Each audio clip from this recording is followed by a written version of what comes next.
स्वागतम सुस्वागतम। स्वागत है मित्रों आपका हमारे YouTube चैनल दलितों की कहानियाँ में। चलिए आचार्य कौलक्लुरी इनाक जी की कहानियों का रसानंद लेते हैं।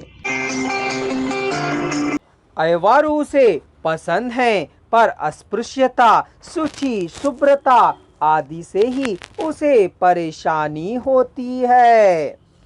एक बार सनोबोलू की स्लेट पर सही का निशान लगाने के बाद बत्ती जमीन पर गिर पड़ी थी।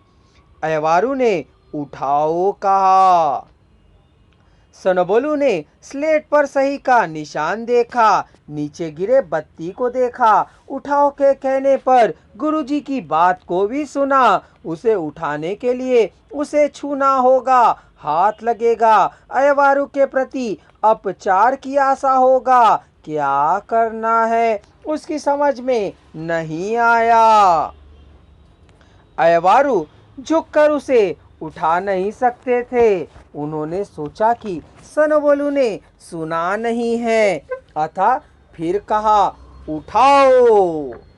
कोई दूसरा लड़कर उठाकर उन्हें देने को हुआ। शास्त्री ने उसे रोककर इसे ही देने को कहा तो उसे जाग खराब लगा था। वह बिना हिले डुले वैसे ही खड़ा रहा।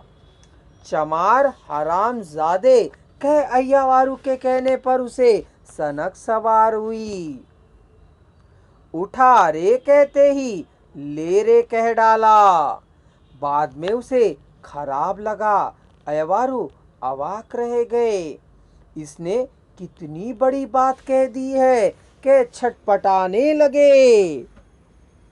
हेडमास्टर ने भी शास्त्री अय्यावारू को डांटा तो सनोबोलू की समस्या का हल हुआ, लेकिन सभी अय्यावारू लोगों के उससे प्रेम हट गया।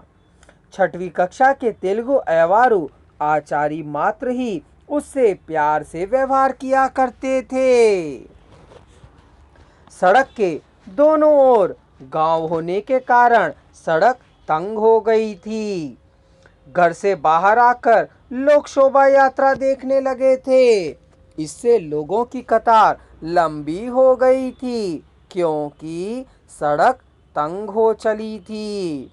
उस गांव में कोई उत्सव या उस तरह का कार्यक्रम होने पर इस तरह का ट्रैफिक ड्रेस और इस ओर का ट्रैफिक उस ओर ही रुक जाता था। वाहन जहां के वहां रुक जाया करते थे। यह गालदित्रे शंकर रेड्डी के जीत की शोभा यात्रा थी। गालदिन्ने रेड्डियों ने उस मंडल के लोगों की छाती से डर उठाने लगा था। उस प्रकार के शंकर रेड्डी की शोभा यात्रा के नाम पर गांव में ही भय भर गया था। उतने वाहन भी ना रुके तो शंकर रेड्डी जड़ पीटीसी के सदस्य होने की बात लोगों को कैसे पता चलेगी। फिर भी यह कई दिनों तक होने वाली शोभा यात्रा नहीं है, यही कोई घंटे या 2 घंटे में समाप्त हो जाएगा। इसलिए ट्रैफिक बंद हो गया और वाहनों की आवाजाही रुक गई थी। बस शेल्टर के पास एकत्रित हुए लोग पल पल में बढ़ते हुए एक समूह बन गए थे। सामने शंकर रेड्डी का पक्का घर था।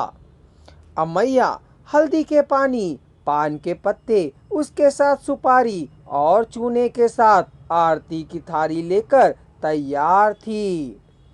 पेद्दसड्डेगाड़ू हल्दी और कुमकुम को मिलाकर कद्दू में ठूंस कर उसे फोड़ने के लिए बाट जो रहा था। मंत्रों को पढ़कर आशीर्वाद देकर घर में भेजने के लिए अयवारू लोग तैयार थे। बड़ी स्त्री पति के लिए प्रांगण में प्रतीक्षा कर रही थी तो छोटी स्त्री बाहर और अंदर नवजात बछड़े की तरह चहलकदमी कर रही थी।